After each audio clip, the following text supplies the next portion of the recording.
হচ্ছে শান্তিকালীন সময়, আরেকটি হলো দুর্যোগকালীন সময়। শান্তিকালীন সময় কি করি? অন্যান্য বিশ্ববিদ্যালয়গুলো, পৃথিবীর নামি দামি বিশ্ববিদ্যালয়ের স্টুডেন্টরা কি করেন অ্যামেচার রেডিও দিয়ে, তাদের অবসর সময় বিশ্ববিদ্যালয় থেকে বিশ্বের নানান বিশ্ববিদ্যালয়গুলোর সাথে যোগাযোগ করে হ্যাঁ রেডিওতে। এই ধরনের যে ইকুইপমেন্টগুলো দেখছেন আমাদের সামনে, হাই ফ্রিকোয়েন্সি ইকুইপমেন্ট, এই ইকুইপমেন্টগুলো দিয়ে তারা বিশ্ববিদ্যালয় টু বিশ্ববিদ্যালয়ে কমিউনিকেশন করে,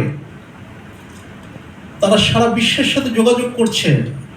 তারা নাসার বড় বড় যে নভোচারীরা রয়েছেন, মহাশূন্যে যারা রয়েছেন, তাদের সাথে সরাসরি রেডিওর মাধ্যমে যোগাযোগ করছেন। তারা অনেক ধরনের পরীক্ষা নিরীক্ষা করে থাকে ইউনিভার্সিটিতে পড়া অবস্থায়।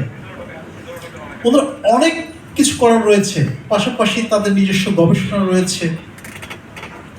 দুর্যোগকালীন সময়ে আমরা কি করি অ্যামেচাররা, সেটা একটা ছোট্ট ভিডিও ক্লিপ দেখব।